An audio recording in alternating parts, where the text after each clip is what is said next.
सुप्रभात, नमस्कार, स्वागत है आप सभी का। आप देख रहे हैं राज्यसभा टीवी। मैं हूं प्रीति सिंह। आइए इस वक्त की सुर्खियों पर एक नजर डालते हैं। कोविड-19 रोगियों के ठीक होने और संक्रमण से मृत्यु के अनुपात के मामले में भारत कई अन्य देशों से बेहतर है। 1766 रोगियों को ठीक होने के बाद अस्पताल से छुट्टी दे दी गई है। अब तक कोविड-19 के लिए 3,19,000 से अधिक नमूनों की जांच की गई है। देश भर में इस समय 1,919 कोविड अस्पताल और कोविड स्वास्थ्य केंद्र हैं। इनमें से 1,73,000 आइसोलेशन बेड और 21,800 आईसीयू बेड हैं। संक्रमण के जो अधिक मरीज वाले राज्य हैं और जिलों में 5 लाख रैपिड एंटीबॉडी जांच किट वितरित की जा रही है। देश के 170 जिलों को रेड जोन या हॉटस्पॉट की श्रेणी में रखा गया है। देश के 207 जिले हॉटस्पॉट की श्रेणी से बाहर हैं, जबकि 353 जिलों में संक्रमण न होने के कारण उन्हें ग्रीन जोन में रखा गया है। हम अब तक की अगर स्थिति को देखें तो पाते हैं कि लॉकडाउन से पहले अगर हमारे देश का डबलिंग रेट ऑफ केसेस लगभग 3 दिन था, तो पिछले 7 दिनों को अगर डेटा देखते हैं तो हमारा डबलिंग रेट अब 6.2 डेज है। और मैं आप लोगों की दृष्टि में लाना चाहूँगा कि 19 स्टेट्स ऐसे हैं, 19 स्टेट्स और यूनियन टेरिटरीज ऐसे हैं जहाँ पर कि डबलिंग रेट देश के एवरेज से भी कम है। और वे स्टेट्स हैं केरला, उत्तराखंड, हरियाणा, लद्दाख, हिमाचल, चंडीगढ़, पौंडीचेरी, बिहार, उड़ीसा, तेलंगाना, तमिलनाडु, आंध्र प्रदेश, दिल्ली, यूपी, कर्नाटका, जम्मू एंड कश्मीर, पंजाब, असम और त्रिपुरा। मैं आप लोगों की दृष्टि में लाना चाहूँगा कि doubling rate is a product of how we are trying to manage the situation at field level. ये एक ऑनगोइंग प्रोसेस है और इस डबलिंग रेट को और कम करने के लिए और बेहतर करने के लिए हमें अपनी विजिल को उसी हिसाब से, उसी इंटेंसिटी से करना पड़ेगा।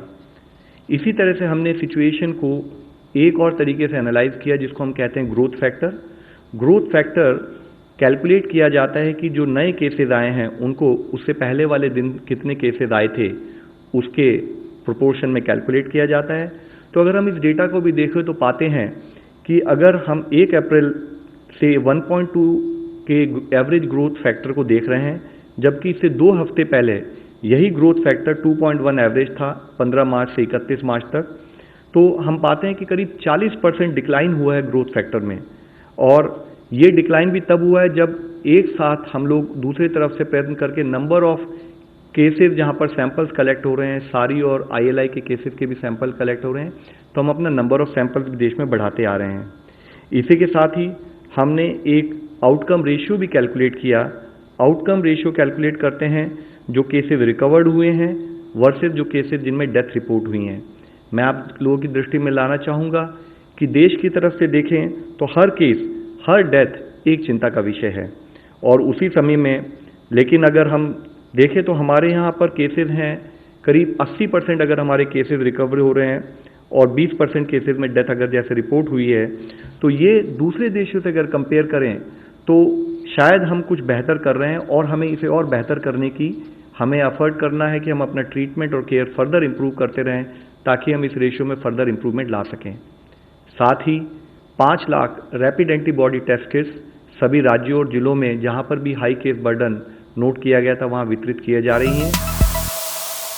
कोविड-19 और लॉकडाउन के आगे के रोड मैप को लेकर शुक्रवार को मंत्री समूह की 12वीं उच्च स्तरीय बैठक हुई।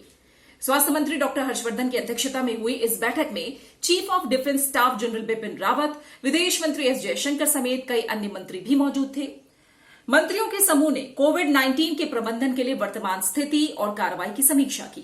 जांच, वैक्सीन, औषधि, अस्पताल में उपकरण और सामान्य स्वास्थ्य के क्षेत्रों में विज्ञान और प्रौद्योगिकी संस्थानों के प्रयासों की भी समीक्षा की गई।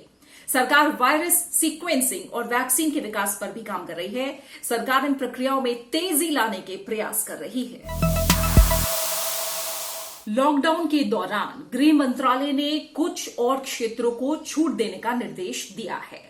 सभी राज्यों और केंद्र शासित प्रदेशों को भेजे गए दिशा निर्देशों में लघु वनोपज, वृक्षारोपण, गैर वित्तीय संस्थानों, ऋण उपलब्ध कराने वाली सहकारी समितियों और ग्रामीण क्षेत्रों में निर्माण से संबंधित कुछ गतिविधियों को लॉकडाउन प्रतिबंधों में छूट देने का आदेश जारी किया गया है।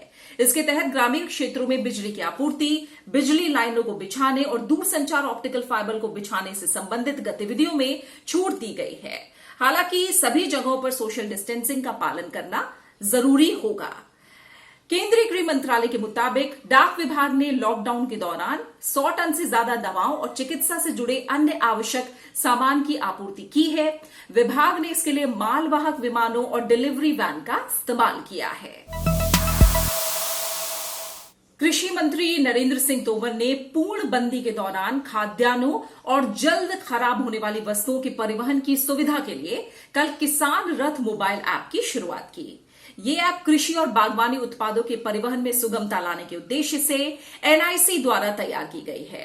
इस अवसर पर कृषि मंत्री ने कहा कि लॉकडाउन के दौरान कृषि गतिविधियां जारी रहनी चाहिए। उन्होंने कहा कि प्रधानमंत्री के निर्देशों पर कृषि क्षेत्र को रियायतें दी गई हैं। रिजर्व बैंक ने कोरोना वायरस से अर्थव्यवस्था को हो रहे नुकसान से उबरने में सूक्ष्म और लघु मध्यम उद्योगों के लिए 50,000 करोड़ रुपए के पैकेज की घोषणा की है। इनमें से 25,000 करोड़ रुपए नाबार्ड, 15,000 करोड़ रुपए एसएफबी और 10,000 करोड़ रुपए एनएचबी को दिए जाएंगे। इसके साथ ही आरबीआई ने रिवर्स रेपो रेट की दर 4% से घटाकर 3.75% कर दी है। शक्तिकांत दास ने बताया कि इन उपायों से बाजार में नकदी का प्रवाह बनाए रखने में मदद मिलेगी और बैंक ऋण सुविधा बढ़ेगी, वित्तीय दबाव कम होगा और बाजारों का औपचारिक संचालन हो सकेगा। उन्होंने कहा कि मौसम विभाग ने दक्षिण पश्चिम मानसून सामान्य रहने का अनुमान व्यक्त किया है।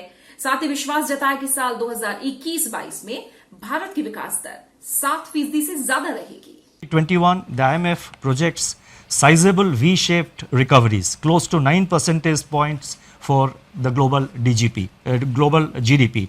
India is expected to post a sharp turnaround and resume its pre-COVID, pre-slowdown trajectory by growing at 7.4% in 2021-22. प्रधानमंत्री नरेंद्र मोदी ने आरबीआई के कदम की सराहना की है। प्रधानमंत्री ने कहा है कि भारतीय रिजर्व बैंक की घोषणाओं से बाजार में नकदी का प्रवाह बढ़ेगा और ऋण आपूर्ति में सुधार होगा। एक ट्वीट संदेश में उन्होंने कहा कि इन उपायों से छोटे व्यवसायियों, अति लघु और मध्यम उद्योगों, किसानों और गरीबों को मदद मिलेगी। वित्त मंत्री निर्मला सीतारमण ने कहा है कि रिजर्व बैंक का उद्देश्य बाजार में नकदी की पर्याप्त उपलब्धता बनाए रखना, बैंकों के ऋण प्रवाह में वृद्धि के लिए प्रोत्साहित करना, वित्तीय दबाव कम करना और बाजारों को सामान्य कामकाज के लिए सक्षम बनाना शामिल है। वित्त मंत्री ने कहा कि रिजर्व बैंक ने राज्यों के लिए कर्ज लेने की सीमा 60% तक बढ़ा दी है, जिससे राज्य सरकारें राजस्व संग्रह में आई गिरावट की समस्या से उबर सकेंगे। उद्योग जगत के संगठन फिक्की और एसोचैम ने कोविड-19 महामारी से निपटने के लिए रिजर्व बैंक के उपायों का स्वागत किया है। एसोचैम ने रिजर्व बैंक के नए उपायों को लाखों कारोबारियों के लिए जीवन रक्षक बताया है। उपराष्ट्रपति एम वेंकैया नायडू ने कृषि वैज्ञानिक डॉक्टर एमएस स्वामीनाथन के किसानों के हित के लिए दिए गए सुझाव का स्वागत किया है। कोरोना को लेकर देशव्यापी बंद के दौरान किसान खेती से जुड़े काम कैसे करें ताकि उनका नुकसान ना हो, इसके लिए डॉक्टर स्वामीनाथन ने 5 सूत्रीय सुझाव दिए हैं। ये सुझाव हैं: किसानों के लिए उन्नत किस्म के बीज और खेतों की सही देखभाल, पौधों को कीट पतंगों और बीमारियों से बचाना, फसलों की कटाई के लिए उन्नत टेक्नोलॉजी का इस्तेमाल, बागवानी में लगी महिला किसानों को तकनीक और आर्थिक सहायता, बाजार खुलने तक कोल्ड स्टोरेज और दूसरे स्टोरेज की समुचित देखभाल आवश्यक है। साथ ही उन्होंने सुझाव दिया कि डेयरी उत्पाद के लिए नेशनल डेयरी डेवलपमेंट बोर्ड की सुविधा राष्ट्रीय बागवानी विकास बोर्ड की प्राथमिक सूची में हो। प्रधानमंत्री नरेंद्र मोदी ने कल दक्षिण अफ्रीका के राष्ट्रपति सिरिल रामाफोसा से बातचीत की और दक्षिण अफ्रीका को कोरोना वायरस महामारी के खिलाफ लड़ाई में आवश्यक दवाओं की आपूर्ति के लिए भारत के सहयोग का आश्वासन दिया है। प्रधानमंत्री नरेंद्र मोदी ने मिस्र के राष्ट्रपति अब्देल फतेह अल सीसी से भी कोरोना वायरस के मद्देनजर उत्पन्न स्थिति पर चर्चा की। इसी के साथ फिलहाल सुर्खियों में इतना ही। नमस्कार।